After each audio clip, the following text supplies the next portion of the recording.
Ladies and gentlemen, presenting the Professor, Greg Dooley, and the Pundit, Steve Clark. Men, take the mic. This is not an FCC emergency, but it's a podcast emergency. Crisis hitting Ann Arbor, so we are back. It's the Professor and the Pundit with Greg Dooley and Steve Clark, and we're proudly presented by Nick Hopwood, who's a certified financial planner, founder and president of Peak Wealth Management. Retire with peak confidence. Visit Nick's website before the end of the year at peakwm.com. All right. Can I shine a light here on this? Some positivity, Steve. How many people asked you, say, when are you guys getting back? We need a podcast. We need an emergency. So many of you did for both of us in different forms. And sometimes it takes a mess to get the love, Steve. So we appreciate it. We are back, not reluctantly, but obviously this is going to be a measured discussion of what's going on. And as always, you expect us to be absent of the hyperbole, the trashy rumors. We'll try to give it to you straight, what we actually know, what we don't, and talk about this absolute mess that we're dealing with right now. It's a mess of Michigan's own doing once again. Where do things stand right now? Well, over the weekend, Sherrone Moore was arraigned. He didn't have to plea anything. Prosecuting attorney spelled out the case. Bond was set for $25,000, and he was released. I've spent most of the week dealing with what is fact, what is fiction, and what is opinion. But it is amazing the amount of trash that is purposely being put out there to confuse or to have fun. I mean, the part of making jokes, I can understand it. The point of trying to pretend to be somebody you're not and reporting something and that you know is not even factual, I mean, that's just too weird. Yeah, and it doesn't help with the glom of other incidents, crises, problems we've had out of that building. A lot of people are simply glomming them together. They're running with it. Look at this culture. And sadly, some of them have a point. But the fake stuff and just accelerating the rumors obviously makes this worse. And so we'll try to cut through some of that. Yeah. So like Sure. People are asking me about this. You know, I have had some time to think about this because I do teach these classes, and we put college athletics in a place where we put it as an important thing. It's worthy of 3 classes I teach at Michigan, but it's the unique nature of these crises that have happened now so much in football, where one person or a couple people have so much power and so much influence on the lives of people, directly and indirectly, that I don't think there's any organization quite like it. Maybe a political figure, right? A large political figure. It's like a queen bee or ant, right? Getting out of a nest or killed in a nest, where the whole thing is turned upside down. And critics of big-time college athletics, especially today, and the adoration and the place we put these coaches now, they're up and they have a point, and it kind of rears its head once again. And so bottom line, though, hundreds of people in Schembechler Hall, Steve, their families, the other coaches, the players, they're left in a daze. And if you want to get cynical, the business side right now is absolutely in a shamble of Michigan football. And it's only amplified by all of the other recent problems and things we've had going on with the program. So in a nutshell, you have a football department that's completely upended. You don't have a coach in place. Assistant coaches are wondering the week after signing day whether they're still going to be a part. The athletes that are there and the athletes that are coming in that just sign their LOI, which nowadays you can easily get out of, are making decisions on what's real, what's not, what should I do? Should I go to plan B? Will plan B take me because I spurned them? So the family of the future players are upheaved. Agents, I could care less. The agents. But they're influencing, they're hearing from other people, and they're influencing their moves. Yeah. Right. Athletic director, Ward Manuel, is in the crosshairs throughout all of this. You mentioned the business end. All of these donors who are putting their money thinking they're close to a finished product look like they're starting all over again. What else is there? I mean, it just seems like all of it is completely scrambled eggs at this point. It is. And the unfortunate nature of this, and I talk to people like the pun here and people like our friends who have been around the program, the whole thing is like a made-for-TV drama that you'd see, right? And it probably will end up as such, except we know almost everyone involved, and the arrests happen, Steve, in our backyard, literally like in Pittsfield Township where we live.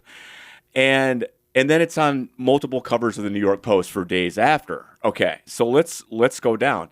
Paige Shriver, right? We're not gonna talk about her a ton on this podcast, but I know her well enough. I've talked to her dozens of times. She's been in my class multiple times when Sherrone was there, when Blake Corum was there, and in and out of Schembechler Hall, she's always with Sherrone, right? But I'll say, like, that is the nature of her job, by the way. Exactly. Okay. So everyone who's like, that's a red flag right there. That's what assistants do. That's what Dave Abloff is always with certain people when, especially Sherrone, in any media event. This is his personal assistant. So people drawing conclusions. Yeah, her desk is immediately outside Sherrone's door, as you'd expect. She's kind. She's helpful. All of those things you would expect. And suddenly now with everyone's glasses on, they're saying, well, yeah, that's a huge red flag. And no, I did not see any of the red flags. Did I hear things over the years? I chalked it up to people making horrible remarks about any woman who happens to be attractive, who's in that building.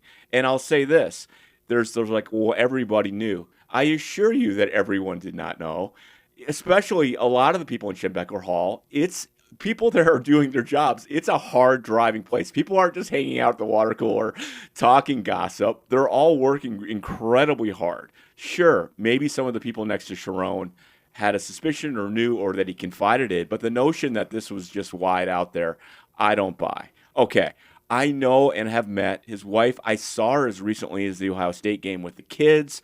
A very sweet woman. She participated in the home run derby for the softball academy. I feel for her. We're not going to talk about Joe Simon, but we've mentioned him several times. Yes, the guy who was defending Sherrone, the guy who pleaded the $25,000 bond, was our man, Joe Simon. I haven't personally, Steve. I don't know if you've tried to bother Joe about this. He's doing his job. We've left him alone, and I want to keep him out of the fray. That's the way you should. Absolutely. You should know better that he's not going to tell you anything, and we're not even going to try. No, and I'll tell you this as someone who hangs out. Guess I'm an awful reporter. Well, I'll tell you that I hang out with Joe in a social setting quite a bit, and I will tell you he never talks about his cases. No. Never. I know Biff well from being in my class and for other things. In fact, I saw him the day before all this news broke. I know the Regents. I know President Grasso. I know Ward. I'm looking at all this and obviously trying to parse this out. Yeah, I'll say this about this scandal, other than like the personal nature of it, right, is like the worst scandals, the incident, the reaction, the overreaction, and the comments and the fallout, it's almost like, Steve, everyone just seems worse off with the way they behave, the way they handle it. And that's really the sad nature of this. I just talked to, I'm not going to name him, but he's very prominent in the Alumni Association. He went on a trip and he said, for the first time, Steve, I didn't wear maize and blue in the airport because I had nothing. I knew I would hear it, and I really had nothing to say back because this is such a mess. And I think that's how a lot of us feel right now. And it's becoming frequent. This sort of thing. If it's one thing or the other, my reaction over the first 48 hours, I'm waiting for something to blow up on the basketball program. If not today, tomorrow, next month. But that's just where my mind is going. It seems like every time Michigan's got something good going somewhere in the program, there is a scandal that follows it. So let's go to the next part, which is the university has hired a firm to take a deeper look here, Steve. Mm-hmm. So what do we know about that? It is Jenner and Block out of Chicago. They actually were the same investigative committee that I believe looked into Mark Schlissel, the former president of the University of Michigan, who was essentially fired for the same reasoning that Sherrone was fired for, having an inappropriate relationship with a subordinate. Jenner and Block also was handling the investigation into the initial investigation into Sherrone Moore having an impermissible relationship. And they didn't find anything. So I know there were people who will shrug their shoulders and say, well, of course. If they didn't find anything then, they're not going to find anything now, and this is a giant waste of time. I think they will do a look at everything in a confluence of events and put some justice to this of whether Ward Manuel should be better than this or whether he is a victim of circumstances, to which I don't know. Well, and how much is Ward responsible? And then at what point does he have to take the fall? Because to me, Steve, there are legitimate questions about about the hiring and vetting of people that work in this building. It seems to come up again and again. I don't want to name all the names here, but we've had Matt Weiss, Schembechler. We've had other people that, you'd like to think there's more vetting here. So where does Moore fit in that? And whether there are any signs for Moore? Again, everyone's with we should have known this was an affair. I don't buy that. But were there other things in his past that should have been vetted a little more firmly? I think that's one of the questions. When it comes to Ward Manuel, there is an argument that it says it all stops at the top, regardless of whether they're personally involved or not. And then the second argument is, when it comes to vetting and things like that, is it up to Ward Manuel to do the research himself, or does he rely on other people to do the research and gets back to him? He does. So, but I think it does come back to the, this lack of organizational control. At some point, that has to fall on somebody higher up who's ultimately responsible for making these things. Now, this is horrific, but ultimately, let's just say there are people who want Ward out. There are regents who want Ward out, at least one, probably others who are on the fence. Remember, we've got an interim president right now who's absolutely not going to be sticking around after this year. They're in the process of hiring a new president. My understanding is ultimately the board would make a recommendation, but the president would have a say in whether this is going to be a thing or not. So if the regents don't want to do anything based on these recommendations, I could go both ways, but would an interim temporary president make a big decision like this on his own or leave it to the next person? That's a question. You could go the other way, though, Steve. You could say, well, he has nothing to lose because he is interim if he has the support of the regents. We'll have to see. But back to Ward, if you graded out Ward over the last few years of his tenure, based on the whole athletic department and the 29 sports, sure, we've had some prominent problems with some of the coaches and things like that. But overall, with the health of the financials and the success they've had on the field of all 29 sports, Ward gets pretty high marks. He was just named Athletic Director of the Year, right? So I don't think you can ignore that when you're looking at his tenure, which is the hard part. It's just all of the stuff in Shem, throw in the hockey coach, throw in Jawan, and suddenly we have some issues. He also hired Dusty May, who looks like an absolute out-of-the-park home run at the moment. So anyway, dude, what else? Well, I will say this. There's an assertion out there in the public that feels that people were out to get Sherrone, found a way to have him dismissed for cause so they don't have to do the buyout and get this done. And the thing is, the timing is horrendous to play that type of card. If that was going to be happening from higher ups, and I don't think that's happening from Ward himself, that the idea that he would be allowed to hire an assistant coach in Kerry Coombs to be the special teams coordinator, to go about and do the normal things that was going on Monday, to assert that there was nothing to go on, but then she changed her story on that Monday when she decided to break up with Sherrone, and then the reaction followed up 24 hours later that she went to the Hill. These are things that I would consider more fact than fiction or opinion. So all of this makes sense in the timeline, the way things happen, the way things were allowed to happen up until Tuesday. Yeah, the idea that they would do this end-around self-sabotage of Sherrone is ridiculous because you'd be much better off making a hard decision and making it public if that was the case and probably making it earlier. That makes no sense. The last thing I'd say about Ward is if Ward is in question right now, and we have an interim president, how quickly are we actually going to hire a coach, which we'll talk about in a little bit? How is Ward, is he empowered at the moment as his department is being reinvestigated to make that call? Probably he's going about doing his job. But you could have some stop signs that go, no, Ward, we don't know if you're going to be the guy who's going to be around, which could prolong this whole thing, Steve. Exactly. Yeah. What coach out there who's fully established and having a successful time? Because Michigan's not wasting their time going to coaches who are on the hot seat, are they, for their next head football coach? Is that a wise decision by the University of Michigan to approach coaches who may be on their way out somewhere else, who may be on the hot seat, who is looking to get out of Dodge? No, they're looking for people who are doing a darn good job right where they're at. And if you're a coach in that situation, you got to be bulletproof with all your questions that you may have and the bad answers that could come with it. And one of those initial questions is, who's my AD? Right. Who's my boss? Who is my boss? Yeah. And is my boss that is recruiting me and is signing on the dotted line, is he out a week later?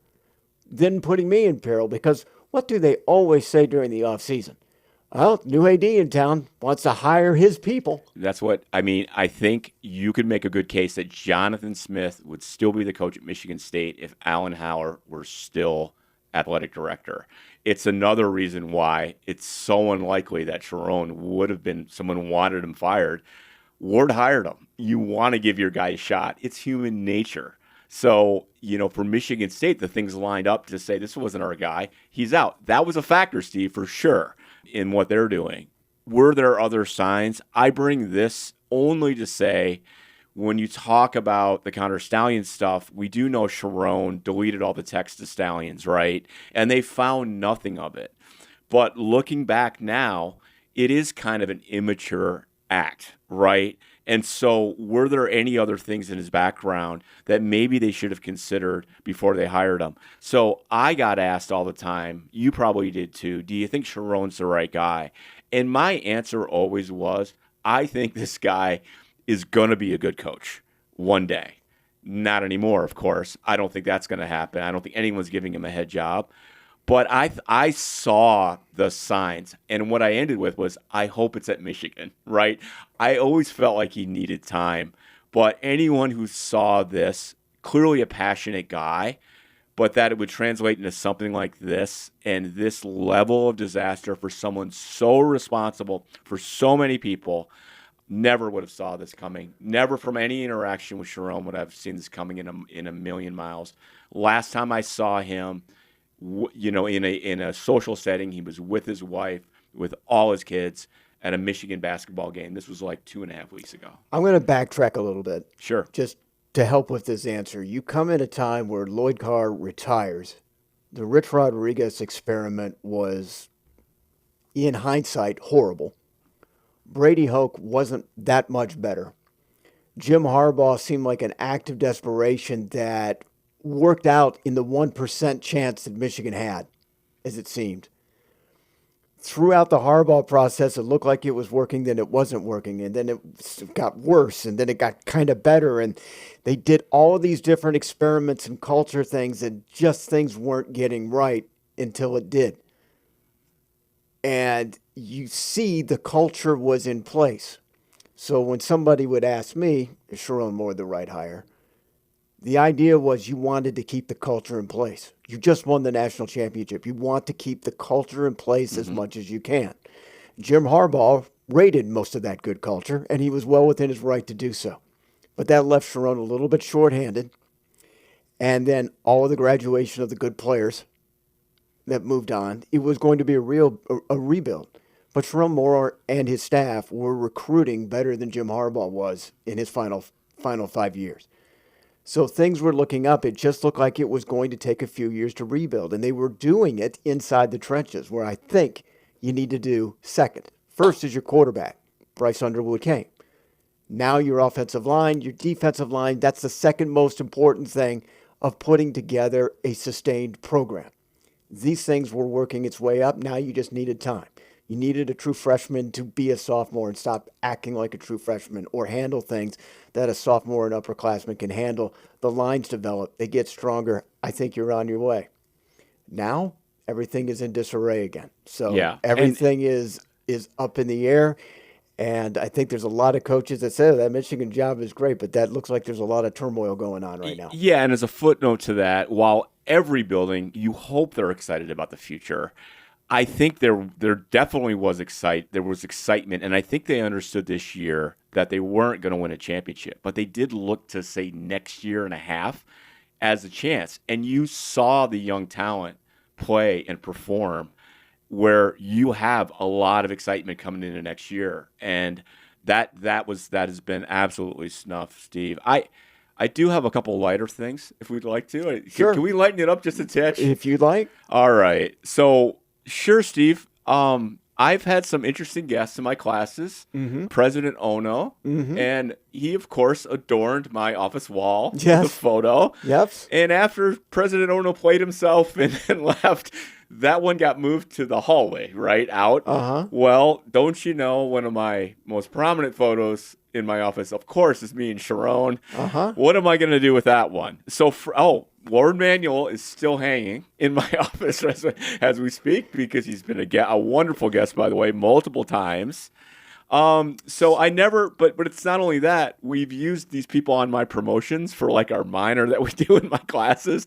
So the school events had to frequently like contact and say, hey, who else do you want in this photo? I'm like, Dusty May. That's the guy. So if you really want some lighter moments, just listen to some old podcast episodes of ours as we talk about how wonderful Santa Ono is, how wonderful Sherrone Moore is, how wonderful Juwan Howard is. Oh, gosh. A mixtape of yes. Prof and Pundit. Oh, all the wonderful things about these people as human beings. Right. We're going to get interviewed and someone's going to Tim Russett us style, like, oh, how come you said this about Sherrone? You know what my favorite tweet so far of the week was that due to Sherrone Moore's infidelity, Michigan should be stripped of its football national championship. Yeah. They made that logical progression and put that together. That's called glomming, Steve. We got enough issues. Don't glom, all right? We all got texts. Like, did anyone work on Wednesday, Steve? I mean, how many texts did you get? You know, social media was on fire. And I have a warm place in my heart for the people who just cut right through the, can you believe this? And go to me. I had a couple of these people, who's on your list for the next coach? Those are the real ones, Steve. Those are people who do not listen to this podcast. And the hot board stuff, this is a personal thing, things maybe I only care about type of deal, Greg, is that initial hot boards are ridiculous. Yeah. Everybody is just thinking logically, who's got Midwest ties? Who has Michigan ties? Who is at this age group? And they go through the Venn diagram or so and narrow it down to 5 people. But I think initially, if you took all the different websites, let's say there's 4 of them, and they came up with a hot board of candidates, top 5 for each website, there'd be 20 different candidates. Yeah, There'd be 20 different candidates of who they think the next head coach would be. And then a week or 2 later, that might actually start coming into some uniformity. But it is sort of like waiting for somebody to come out. Who's your top 5 teams in college football next year? Who's your finalist 5 for the Heisman? And everybody would throw in all these different teams and all these different names, and they just wait for somebody to go on record, like Phil Steele or something like that. Right. And all of a sudden, let's start tailoring these things. Hey, Joel Klatt said this. Boy, he makes a good point. I'm going to shift this a little bit around.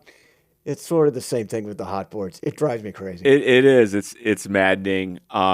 Related to that, Michigan's in a tough situation. So coaches have a ton of leverage right now on Michigan. So unfortunately, we have to talk about money, Steve. I wouldn't worry about it. And here's why I say that. Like, we do have a lot of money and a lot of support, and we've done pretty well with NIL and all that stuff, right? Sounds like we can fire anybody with cause.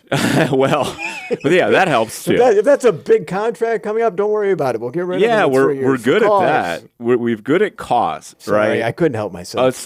But I'll say that the money cannon, if you give donors a purpose. Like, we need this quarterback. It comes. So if there's the right coach, you will get the donors to support whatever they need. If that coach says, hey, I need this, I need some budget, I need that, the right people will rally to support this. But that depends on leadership first from the athletic department to make this decision, again, which we just put into question. But when that happens, I think you'll see the donors come up strong, whether we hear about it or not. Right. I'm confident of it. So, Steve, we got an interim coach. We might have an interim AD.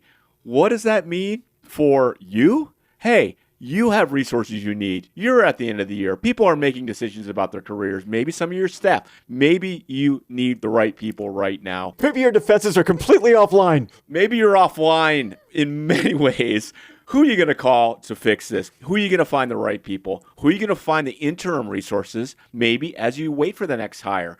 Who are you going to find to manage those things you do not want to manage in 2026 in your IT infrastructure? Maverick Technology Partners. That's mavericktechnologypartners.com. Reach out to our friends Tim Adams and his wonderful company, and they will get you right. They will give you a plan. They will give you the right resources and walk you through every step of the way. That's mavericktechnologypartners.com.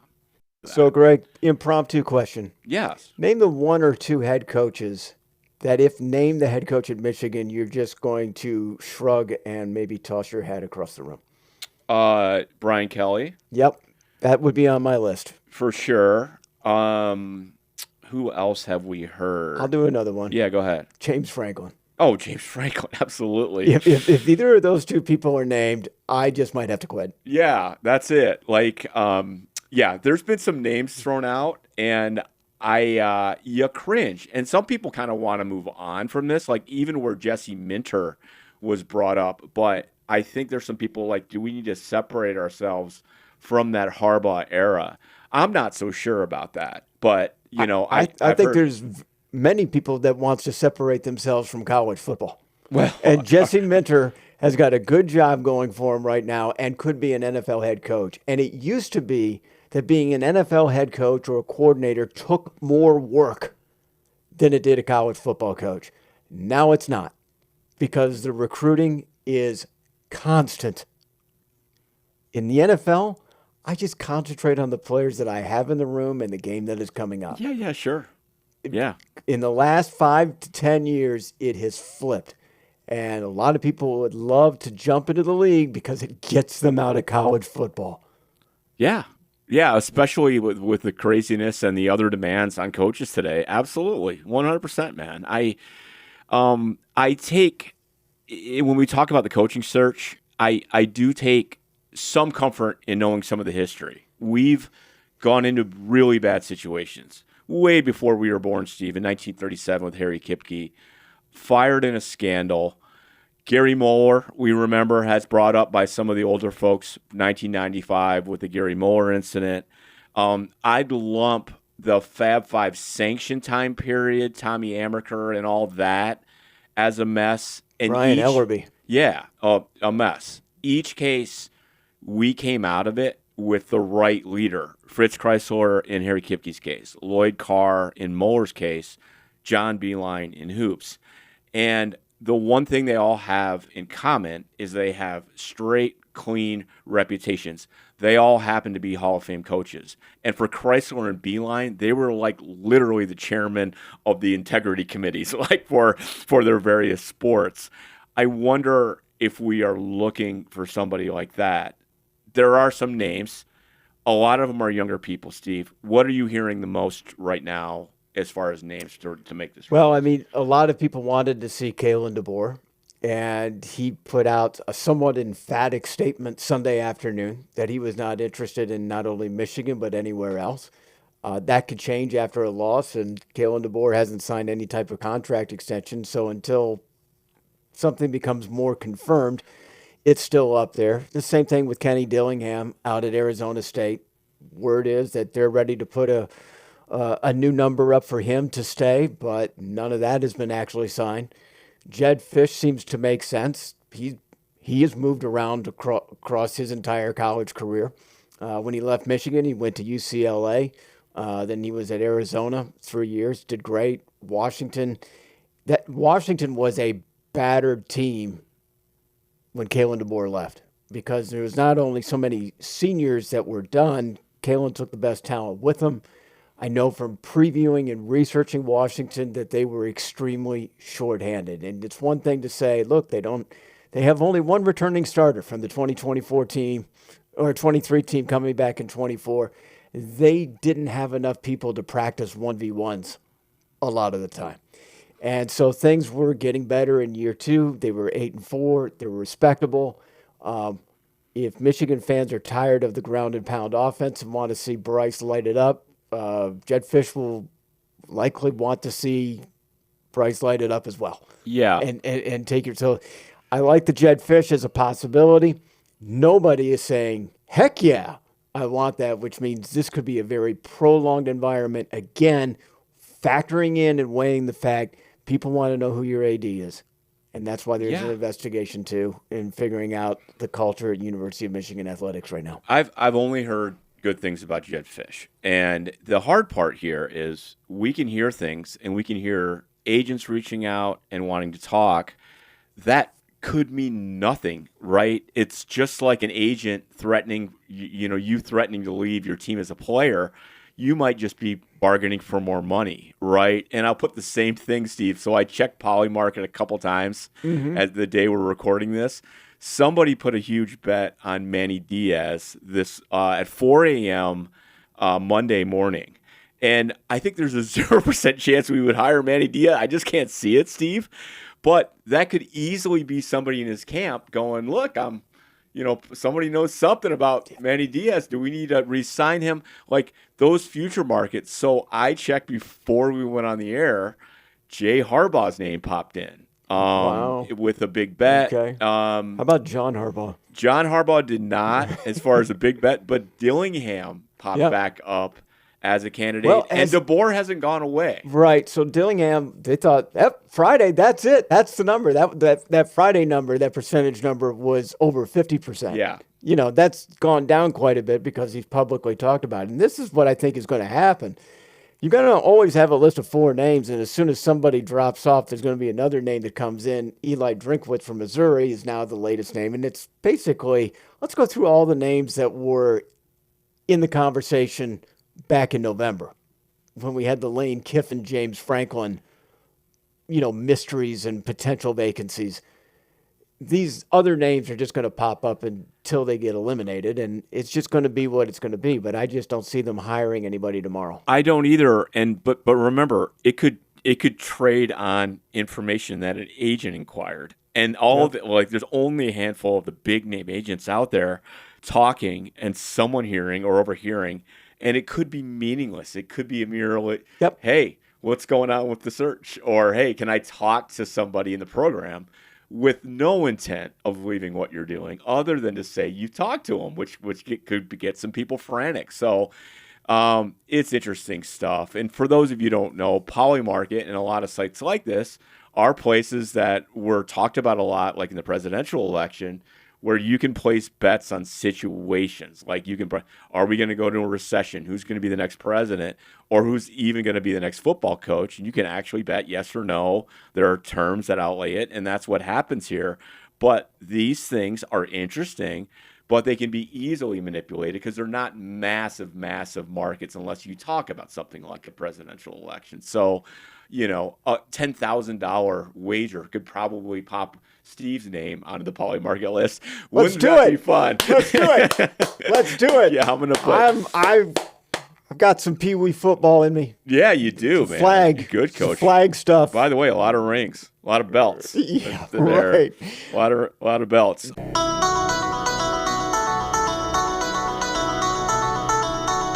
If you grew up in Michigan like me, you were a Pistons fan. We always hated the Bulls and Michael Jordan, but we were super jealous of their starting lineup introductions with the music and the lights turned off. But then I grew up and realized how awesome Jordan was. And in 2016, when Michigan was the first school to wear Jordan brand, then Jordan was on the field as honorary captain for the first game, and I've never cheered louder, except when Jaden Milroe was stuffed on 4th and goal at the Rose Bowl. Low snap, Milroe! No stopped. Michigan makes a stand.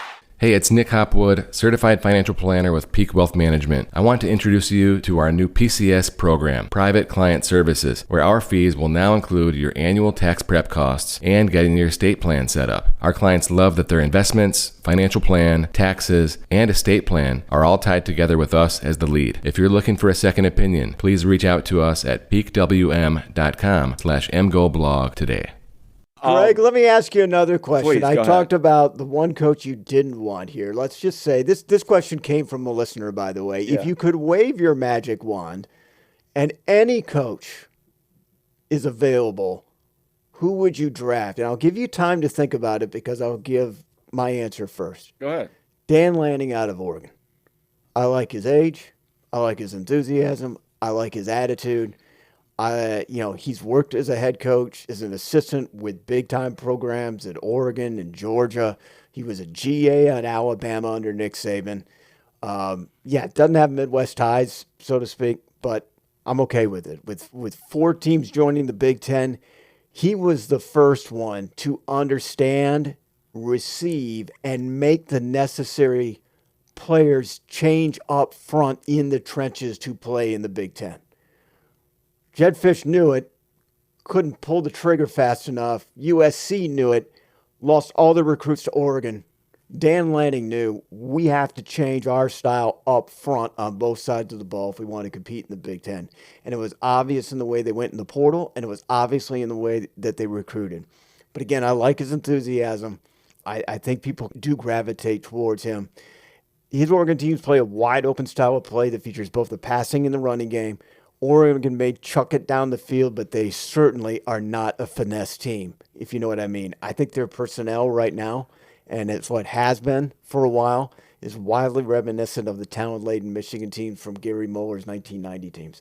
And that's what I'd like to see. Yeah, I mean, if this is a genie, Steve, and I could pick any coach, I'm going in the NFL. I'm picking Sean McVay. I'm going with Kevin O'Connell. Okay. I would love to see like a John Harbaugh back here. And that's not out of the realm of possibility that a pro coach wants to change their tune. But to your point about the pros and the difference today, I really doubt it.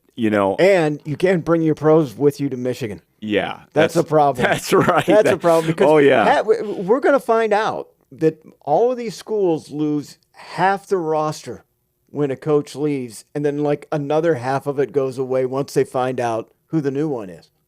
Yeah.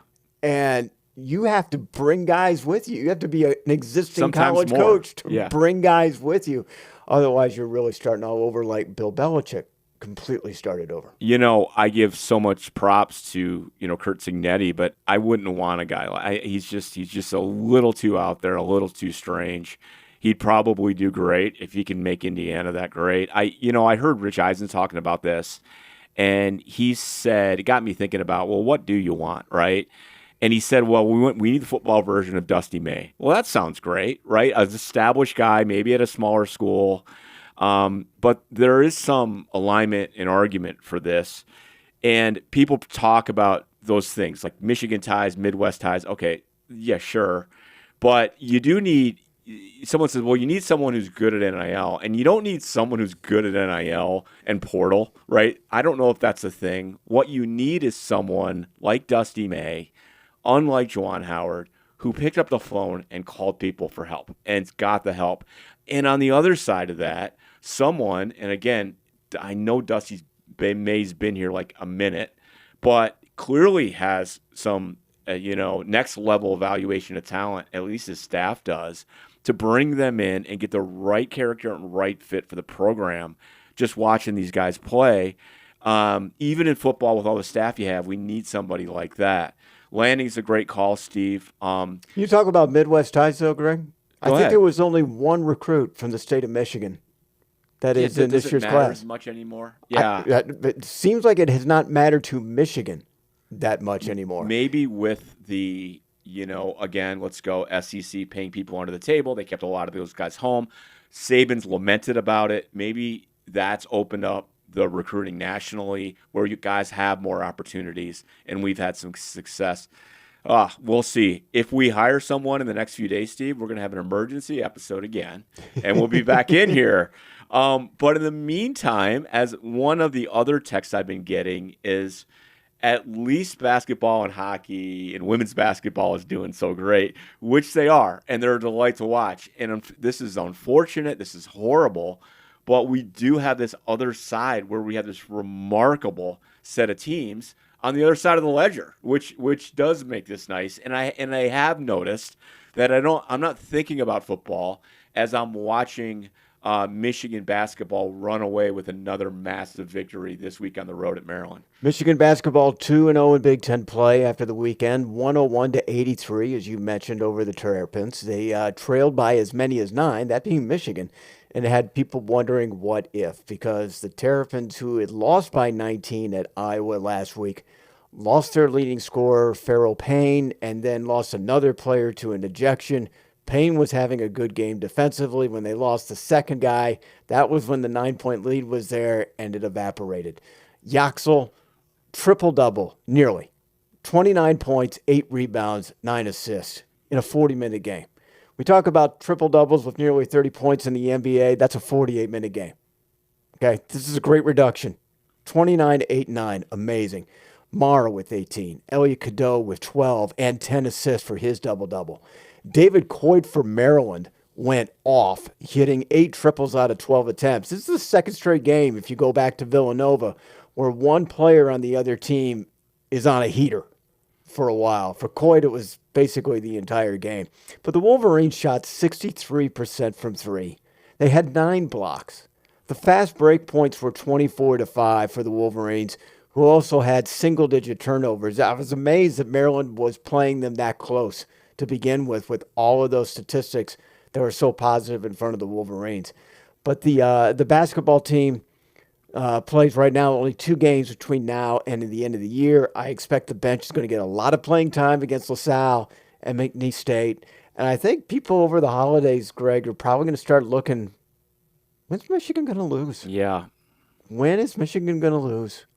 Yeah, I watched that Maryland game, and I'm wondering, maybe this is the formula, is that you get somebody hot shooting and you defend the paint, which is what they were doing. I wonder now who has that, who can stand up with Michigan in the paint. They could. They were doing it for a while.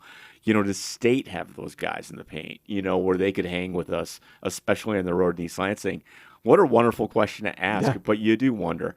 I have to assume we'll drop a couple road games in the Big Ten.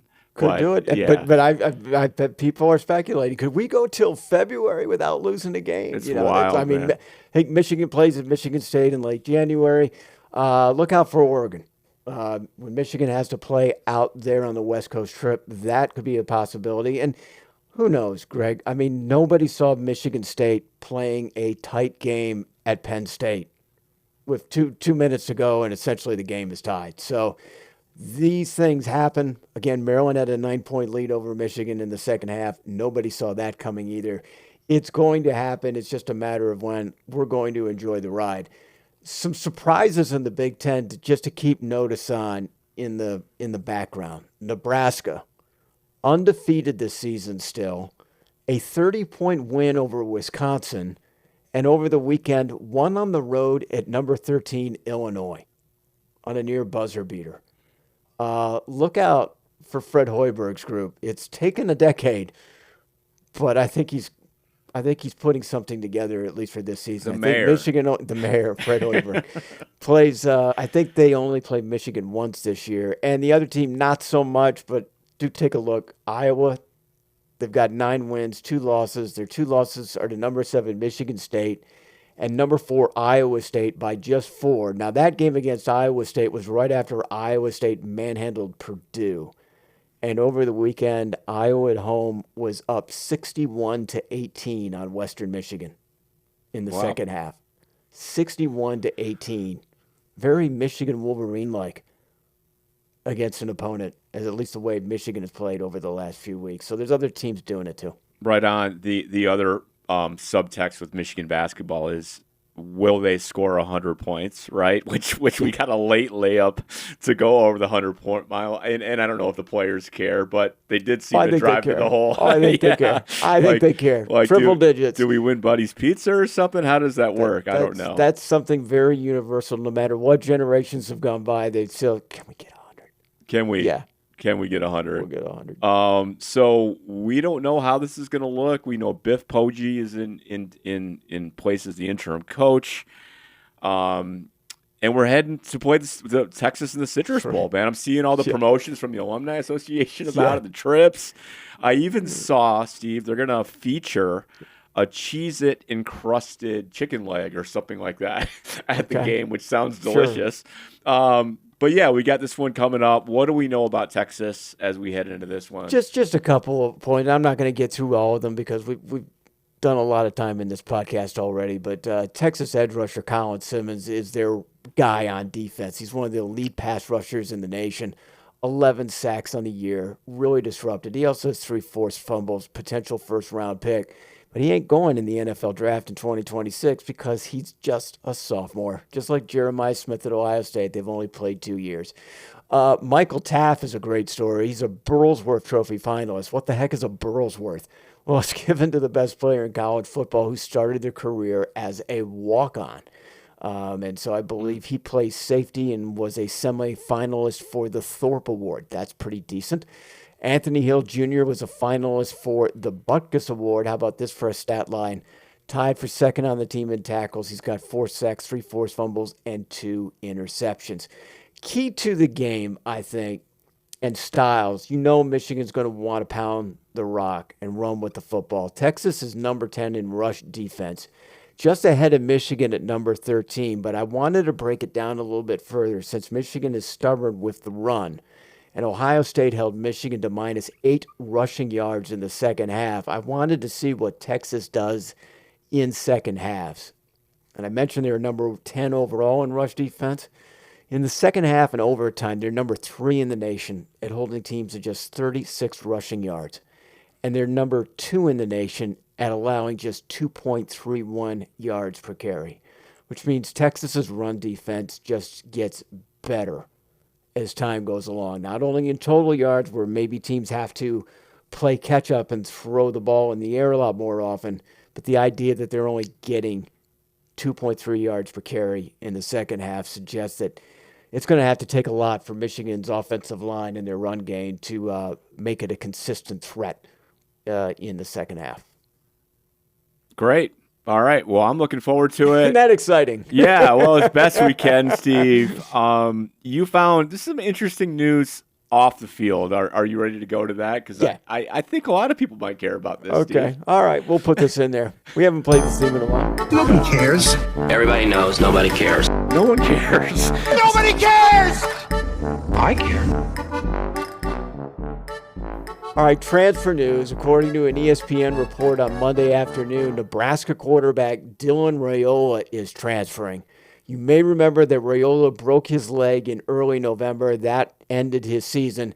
It was not that. It's for the gazillion of other sacks that he had to go through during his course of his time as a sophomore at Nebraska. His uncle, former Lion, was the offensive line coach. Matt Rule fired him, so it was either not enough or too much. And his younger brother, by the way, also decommitted from Nebraska earlier in the year. So Raiola is out. That's pretty big news, man. It is for the Big Ten. I would consider that Raiola is one of the top 6 quarterbacks in the Big Ten. He could make a lot of Big Ten teams better. So if he stays in the Big Ten, that's something to be aware of. And if he isn't, I mean, it's the Big Ten's loss. Speaking of another guy who is transferring, DJ Lagway from the University of Florida announced that he is not returning to the Gators. Of course, that was reposted by Lane Kiffin.